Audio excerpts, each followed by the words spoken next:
জিজ্ঞেস করতে চাই, এটা যদি সংকট হয়, জ্বালানির কারণে কি মাননীয় স্পিকার বোরো চাষ ব্যাহত হয়েছে? আজকে এই জাতীয় এটা সংকটের বিষয় নিয়ে তিনি আলোচনার প্রস্তাব দিয়েছিলেন, উত্থাপন করেছেন। আমরা শুধু অনুরোধ করেছিলাম মুলতবি প্রস্তাব বাদ দিয়ে 68 বিধিতে আমরা করতে পারি। তো আপনাকেও ধন্যবাদ, আপনারা গ্রহণ করেছেন। তবে এটাকে আমি সংকট বলতে চাই না, শুধু প্রস্তাবের কারণে আমি এখানে সংকট শব্দটা ব্যবহার করলাম, যেহেতু আপনি দেশব্যাপী তীব্র জ্বালানি সংকট বিষয়টা বলেছেন, উল্লেখ করেছেন। আমরা গণতন্ত্রের যাত্রা অব্যাহত রাখবো, আলাপ আলোচনা করব। আলোচনার কেন্দ্রবিন্দু হিসেবে এই মহান জাতীয় সংসদ থাকবে।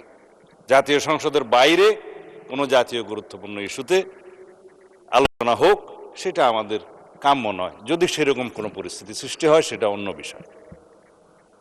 আগে মহান জাতীয় সংসদ ছিল শুধুমাত্র কেন্দ্র, বিন্দু ছিল অন্য জায়গায়, অথবা এটা ছিল বিন্দু, কেন্দ্র ছিল অন্য জায়গায়। কিন্তু আমরা কেন্দ্রবিন্দুটা এখানেই রাখতে চাই। আমি এই জেনারেল আলোচনা এই জন্যই করছি, তথ্যভিত্তিক আলোচনা মাননীয় জ্বালানি প্রতিমন্ত্রী করেছেন এবং মাননীয় জ্বালানি মন্ত্রী করবেন। আমি জিজ্ঞেস করতে চাই, এটা যদি সংকট হয়, জ্বালানির কারণে কি মাননীয় স্পিকার বোরো চাষ ব্যাহত হয়েছে? 14 এপ্রিল পার হয়ে যাওয়ার পরে মাননীয় প্রধানমন্ত্রীর নির্দেশনায় তারপরে সহনীয় মাত্রায় জ্বালানির মূল্য বৃদ্ধি করা হয়েছে, আন্তর্জাতিক বাজারের সাথে কিছুটা সামঞ্জস্য রেখে। আমাদের অর্থনীতি যেহেতু একটা সার্টেন মাত্রা পর্যন্ত সহ্য করতে পারে, সেই রেঞ্জের মধ্যে নিয়ে এসছে, এবং জনগণের যাতে দুর্ভোগ সৃষ্টি না হয়, জাতীয় জীবনে যাতে আমরা সংকটে না পড়ি, সেজন্য একটা চেক অ্যান্ড ব্যালেন্স হিসাবে এই জ্বালানি তেলের মূল্য বৃদ্ধি করা হয়েছে।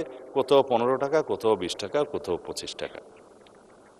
পার্শ্ববর্তী দেশসহ পৃথিবীর বিভিন্ন দেশে কোথাও 50%, কোথাও 100% জ্বালানি তেলের এবং অন্যান্য জ্বালানির মূল্য বৃদ্ধি করা হয়েছে, ইনক্লুডিং ইউনাইটেড স্টেটস। এখন আমাদের প্রশ্ন হলো, কোনো মিল ইন্ডাস্ট্রি বন্ধ হয়েছে কিনা যদি সংকট হয়? কোনো কলকারখানা, চাষাবাদ, বোরো চাষ, স্কুল কলেজ, ব্যবসা বাণিজ্য সব কিছুই স্বাভাবিক চলছে, তাহলে সংকটটা কোথায়?